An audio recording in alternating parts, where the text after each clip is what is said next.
Hi అండి. మొన్న మా ఆయన గారు నేను కలిపి చేసిన బగారా రైస్ అయితే చూపిస్తాను. మీరు కూడా ట్రై చేయండి. కుక్కర్‌లో చాలా ఈజీ ప్రాసెస్‌లో అయితే చూపిస్తాను. మీరు కూడా ట్రై చేయండి. మీకు తప్పకుండా నచ్చుతుంది. ముందుగా అయితే పుదీనా, కొత్తిమీర అలాగే 2 పచ్చిమిర్చి వేసి పేస్ట్ చేసుకొని పక్కన పెట్టుకోవాలి. ముందుగా అయితే మనం కుక్కర్ పెట్టుకొని ఆయిల్ హీట్ అయిన తర్వాత ఆయిల్‌లో అయితే హోల్ గరం మసాలా, బిర్యానీ సరుకులన్నీ వేసుకొని బాగా ఫ్రై చేసుకోవాలనమాట. ఇవి బాగా ఫ్రై అయిన తర్వాత అయితే ఒక ఆనియన్ పొడుగ్గా కట్ చేసుకొని అవి కూడా వేసుకొని అవి కూడా బాగా ఫ్రై అయిన తర్వాత ఒక పచ్చిమిర్చి అయితే వేశాను. ఎందుకంటే ఆల్రెడీ పేస్ట్లో వేసున్నాను కదా, అందుకని అయితే తక్కువ వేసాను అనమాట. మీ కారానికి సరిపడగా అయితే వేసుకుని ముందుగా రెడీ చేసి పెట్టుకున్న పేస్ట్, అల్లం వెల్లుల్లి పేస్ట్ కూడా వేసి బాగా ఫ్రై చేసుకుని కొంతసేపు అయితే మగ్గనివ్వాలి. ఇందులోకి ఒక పొటాటో అయితే స్లైసెస్గా కట్ చేసుకుని అది కూడా వేసుకున్నాను.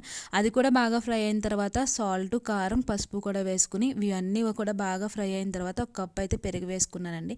పెరుగులోంచి వాటర్ అంతా పోయి ఆయిల్ పైకి తెలియదాకా అయితే ఫ్రై చేసుకుని అందులోనే ముందుగా కడిగి పెట్టుకున్న రైస్ కూడా వేసుకుని కుక్కర్ మూత అయితే పెట్టుకోవడమే. 2 విజిల్స్ వస్తే ఆఫ్ చేసుకోవాలి. చాలా బాగుంటుంది. మీరు కూడా ట్రై చేయండి. నా వీడియో నచ్చిందా? లైక్ చేయండి, షేర్ చేయండి, సబ్స్క్రైబ్ చేయండి. Thanks for watching. Do subscribe.